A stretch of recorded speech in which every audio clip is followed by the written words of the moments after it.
Spider-Man has graced comic book covers for nearly 70 years, and the friendly neighborhood hero has shown up in countless video games since the early 80s. He's appeared in the Marvel vs. Capcom and LEGO series, but he's also starred in his own games on so many platforms, from the Atari 2600 to the PS4. But with dozens of web-slinging adventures out there, which ones are really worth your time? We looked at the last 30 plus years of video game history to pick out the 8 best Spider-Man games.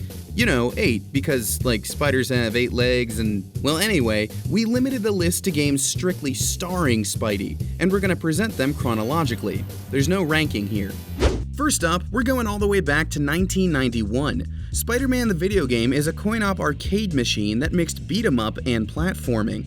It was far from Spidey's first game, but this one gets bonus points for offering 2 different styles of gameplay, and the game transitions between radically zoomed in and out cameras to show the action while fighting or highlight the rest of the city while exploring.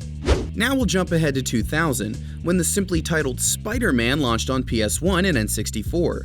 Those platforms ushered in the era of 3D console games, and Spidey was there to crawl on walls, swing from buildings, and beat up bad guys in a whole new dimension.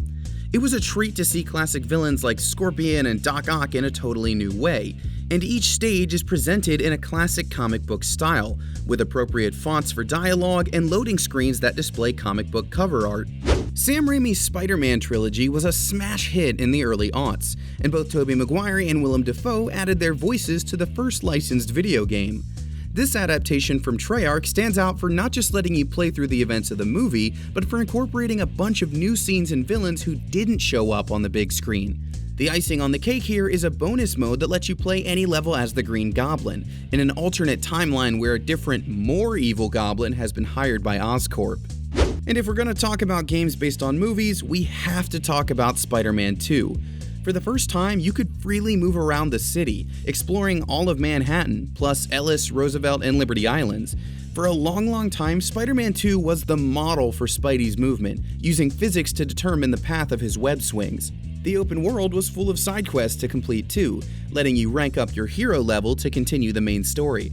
Treyarch took a step away from the movies to put its own spin on Ultimate Spider-Man, the first time a Spidey game broke from the regular Marvel Comics line. Like Spider-Man 2, this game let you freely explore Manhattan and Peter Parker's home borough of Queens, but the biggest difference is that you don't just play as Spidey. The plot is split between Spider-Man and Venom, who has a much more brutal combat style, and not just because he has to eat people to stay alive. Both characters have their own plots and side quests that weave together in a story involving Peter Parker and Eddie Brock's parents. If playing as both good and evil characters in Ultimate Spider-Man sounds cool, then you'll love what Web of Shadows brings to the table. This game focused on the internal clash between Spidey and the symbiote, letting you switch between the red and black suits at any time, each with their own powers. But it's not just about what Spider-Man looks like.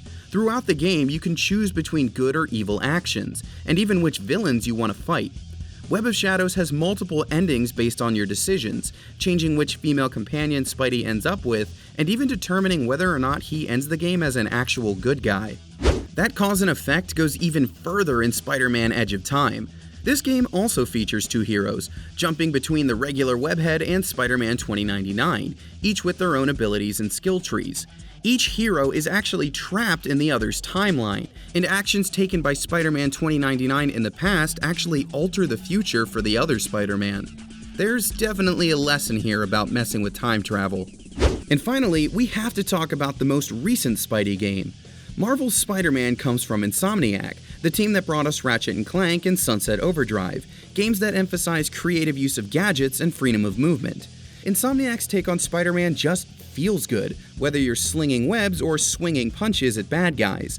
The original story is packed with great moments, but if you just want to explore the city, there are plenty of side quests and optional objectives to extend your stay in New York. And it's definitely the standard for Spidey games from here on out. So those are our picks for the best Spider-Man games. If you've got a favorite that didn't make the list, let us know in the comments. And for an even deeper look back at Spidey's past, you can always check out our video on the history of Spider-Man games.